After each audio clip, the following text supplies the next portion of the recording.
Brothers and sisters in Christ, on this Whit Sunday, we welcome you with its warm greetings as we begin the birthday of our church. Come, Holy Ghost, our souls inspire and lighten with celestial fire.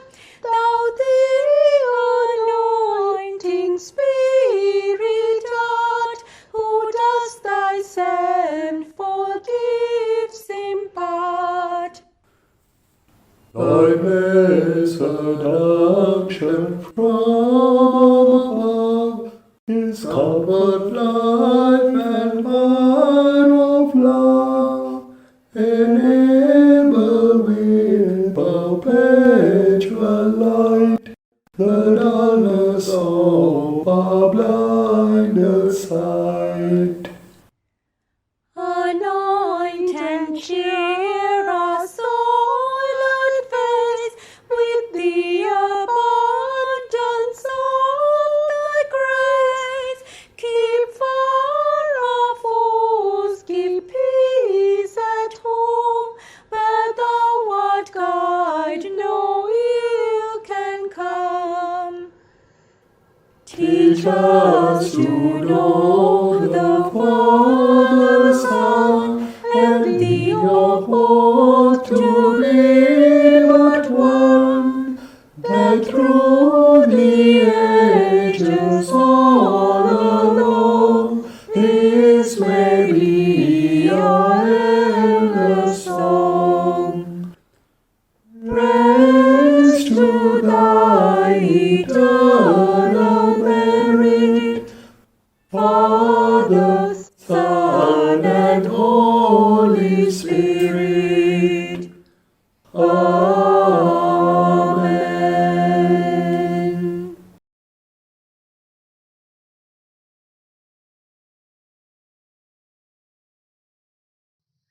On this Pentecost Sunday, let us start this worship service by saying the prayer of preparation.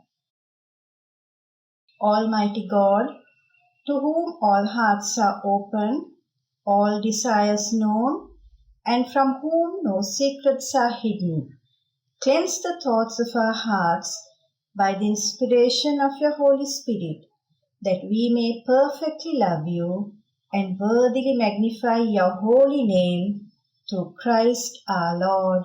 Amen.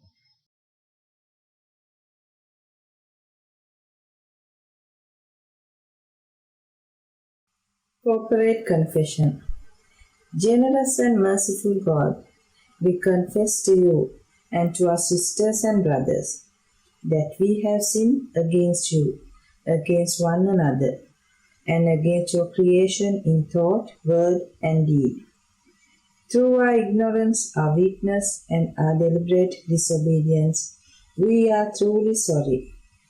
Forgive us all that is past, and grant us the gift of new life in Christ Jesus our Savior. Amen.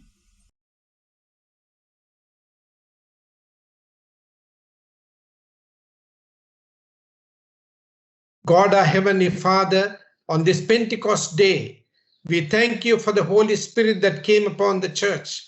And we pray that you help us, loving Father, to amend our ways that we may be able to witness for you and your church.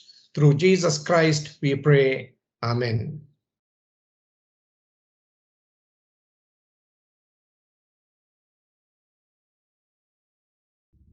Almighty God, on the day of Pentecost, you sent your all Holy Spirit to the disciples with wind from heaven and in tongues of fire. Inspire our hearts and set us aflame with divine joy and power, and send us out as witnesses to the wonder of your love, which fulfills the law. Through Christ, the first fruits of those who have fallen asleep, who with you and the Holy Spirit is worshipped and glorified, one God, now and forever. Amen.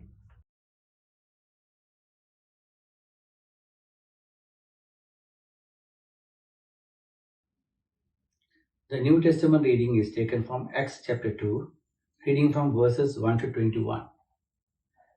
The coming of the Holy Spirit. When the day of Pentecost came, all the believers were gathered together in one place.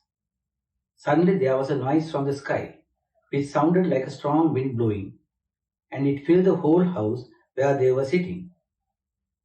Then they saw what looked like tongues of fire which spread out and touched each person there. They were all filled with the Holy Spirit and began to talk in other languages, as the Spirit enabled them to speak. There were Jews living in Jerusalem, religious men who had come from every country in the world. When they heard this noise, a large crowd gathered. They were all excited because each one of them heard the believers talking in his own language. In amazement and wonder they exclaimed, "These people who are talking like this are Galileans. How is it then that all of us hear them speaking in our own native languages? We are from Parthia, Media and Elam, from Mesopotamia, Judea and Cappadocia, from Pontus and Asia, from Phrygia and Pamphylia, from Egypt and the region of Libya near Cyrene. Some of us are from Rome, both Jews and Gentiles converted to Judaism, and some of us are from Crete and Arabia, yet all of us hear them speaking in our own languages about the great things that God has done." Amazed and confused, they kept asking each of us hear them speaking in our own languages about the great things that God has done. Amazed and confused, they kept asking each other, "What does this mean?" But the others made fun of the believers, saying, "These people are drunk." Then Peter stood up with the other 11 apostles and in loud voice began to speak to the crowd. "Fellow Jews and all of you are live in Jerusalem, listen to me and let me tell you what this means. These people are not drunk, as you suppose. It is only 9 o'clock in the morning. Instead, this is what the prophet Joel spoke about. This is what I will do in the last days, God said. I will pour out my spirit on everyone. Your sons and daughters will proclaim my message, and your men will see vision, and your old men will have dreams. Yes, even on my servants, both men and women, I will pour out my spirit in those days, and they will proclaim my message. I will perform miracles in the sky above and wonders on the earth below. There will be blood, fire, and thick smoke. The sun will be darkened, and the moon will turn red as blood, before the great glorious day of the Lord comes. And then, whoever calls out to the Lord for help will be saved." This is the word of God.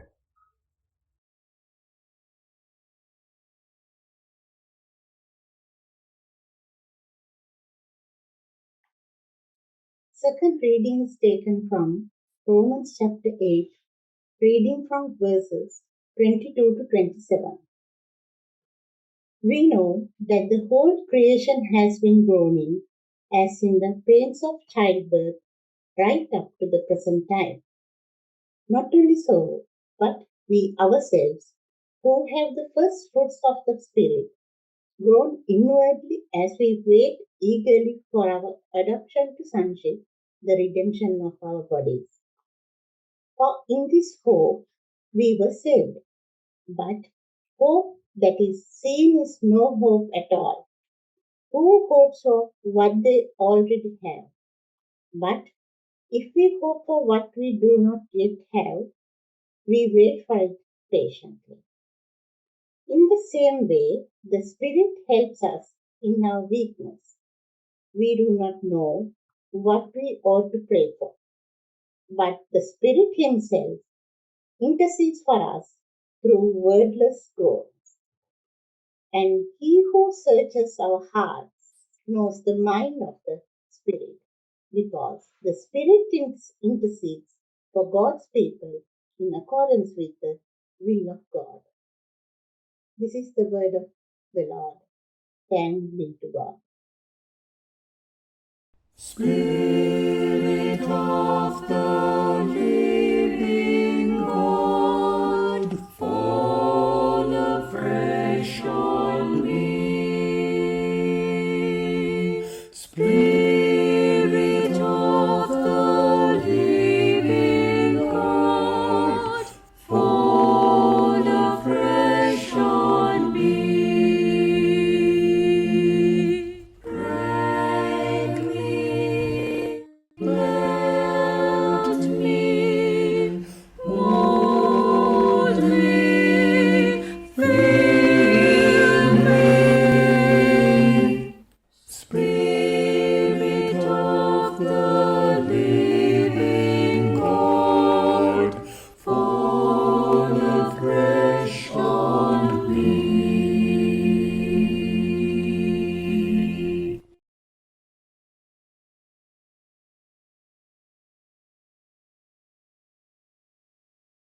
Listen to the good news proclaimed in the Gospel according to St. John chapter 15 verses 26 to 27.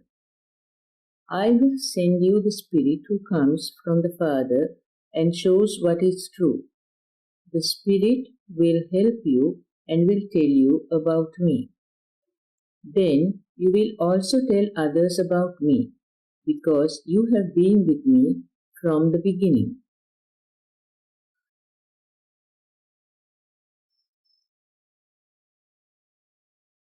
Praise to Christ our Lord.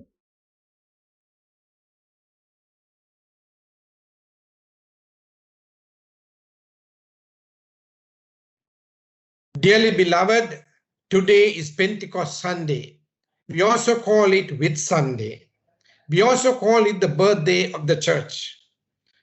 It is also known that our Lord ascended into heaven and he promised that he would send us the Paraclete, the person who would come as Holy Spirit and give us strength and guidance. We see St. Luke, the divine physician, having written the Gospel of St. Luke, and after the ascension, he writes the second book, which is from the same author, and that is Acts of the Apostles.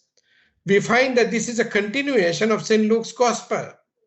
And also we find in the Acts of the Apostles, we see the acts of the Holy Spirit in this particular book. The disciples who lived in fear after the death of Jesus will and truly got activated.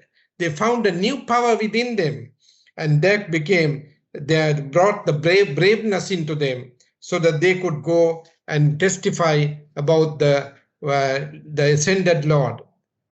In St. John's Gospel, chapter 14, verse 15, if you love me, obey my commandments, and I will ask the Father, and he will give you another advocate who will not leave you.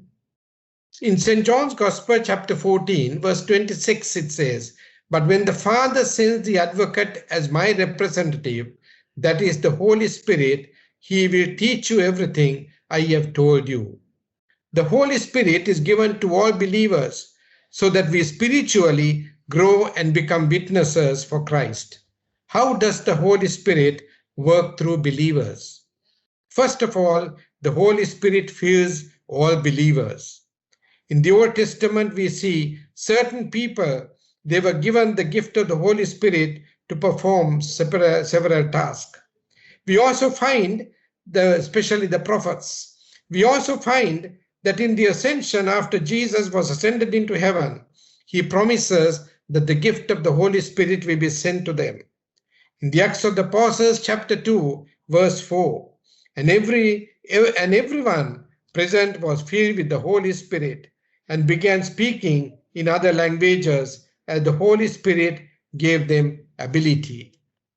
This Holy Spirit was empowered and given to all believers so that they could spread the message of the gospel all over to every part of the world.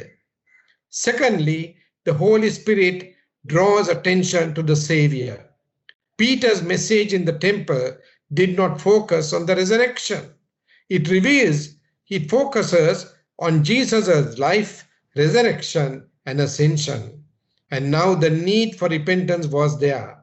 He was very forceful in St. Peter saying that we need to repent for our sins. In the Acts of the Apostles, chapter 3, verse 19.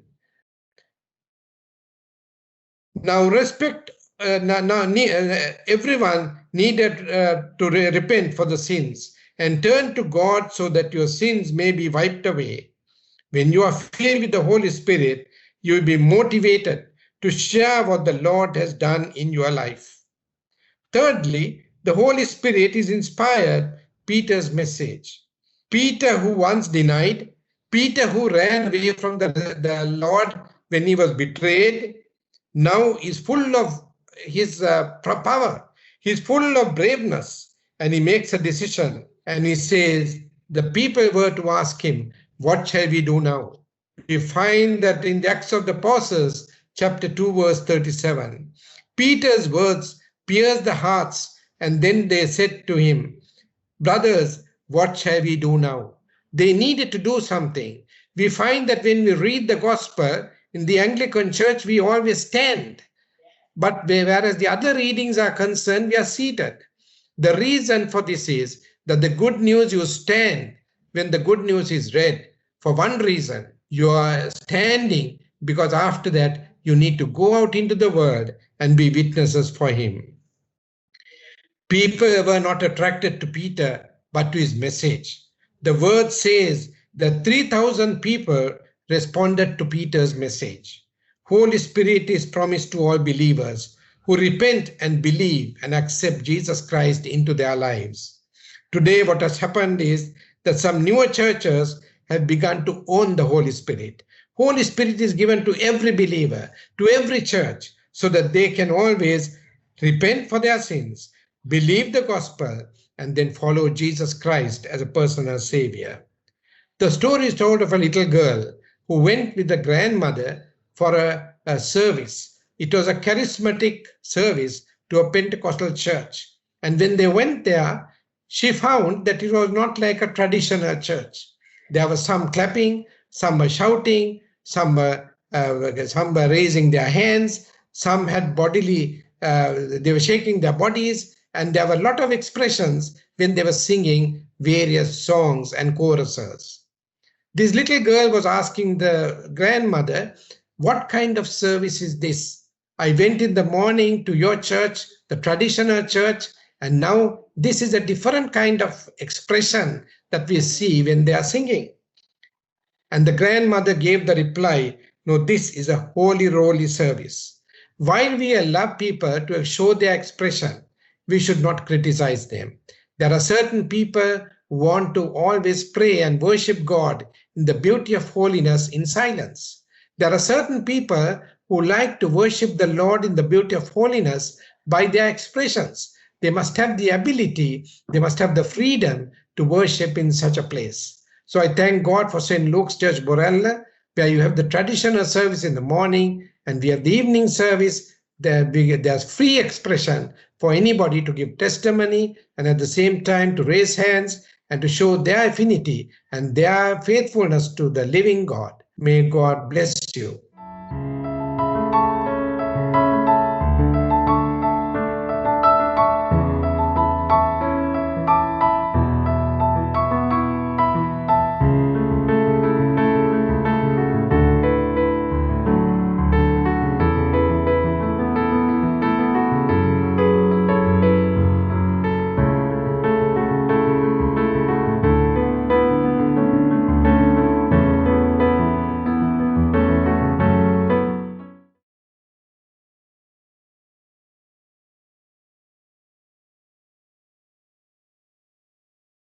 The intercessions.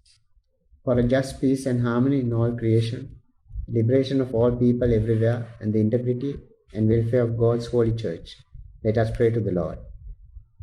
For Justin Welby, our Metropolitan, Reverend Dushanta, our Bishop, and Reverend Kirthasi, Bishop of Kurunagala, and our clergy, Reverend Krisantha, Reverend Suresh, and Reverend Sirisara, and the lay workers, and for the leaders and clergy of our sister churches in the Confederation, that they may serve with courage, humility, and compassion. In the example of our servant Lord, let us pray to the Lord. For our President, Prime Minister, Leader of the Opposition, members of the Parliament and of the Provincial Councils, the Judiciary, and all in positions of authority, and all our people may receive the benefits of wise and compassionate governance, and be blessed with justice, dignity, and freedom. Let us pray to the Lord. For industry, trade, commerce, agriculture, and all other endeavor, that the gifts of the earth and human labor will be gathered with respect and shared with joy, and that we may be spared from scarcity, famine, and disaster. Let us pray to the Lord. For those engaged in education, information technology, the media, and advertising, that the values of non-violence, tolerance, privacy, and the common good may be respected, fostered, and sustained. Let us pray to the Lord. For the sick and those in hospitals, asylums, prisons, and camps, for the poor, the exploited, the oppressed, the displaced, and those who suffer intimidation, discrimination, and persecution because of their faith, ethnicity, caste, class, or opinions, and for the housebound, lonely, elderly, and the dying. that those who provide and care for them may be equipped and encouraged, and God's loving kindness embrace and keep them in hope. Let us pray to the Lord. For our children, that they may be blessed with good health and happiness and be nurtured in love, friendship and kindness, contentment and respect for the neighbor. And for all families, homes and communities, that trust, faithfulness and affection and love for the truth may abound. Let us pray to the Lord. For all those who pursue the goal of true religion, and us who confess Christ, that we may grow in righteousness and live in caring fellowship with one another. Let us pray to the Lord. That with all who have passed to full communion in Christ and the saints, especially James, our first bishop in Sri Lanka, that we may enter into the fullness of that unending joy. Let us pray to the Lord. Hasten, O Father, the coming of your kingdom, and grant that we and all your servants, being strengthened together in the eternal fellowship of the Holy Spirit, may with joy behold your Son at the coming again in glorious majesty, even Jesus Christ, our only mediator. Amen. Come, Lord Jesus.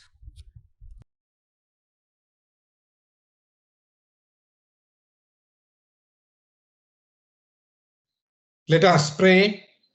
Faithful God, who fulfilled the promises of Easter by sending us your Holy Spirit and opening to every race and nation the way of life eternal, open our lips by your Spirit, that every tongue may tell of your glory through Jesus Christ our Lord.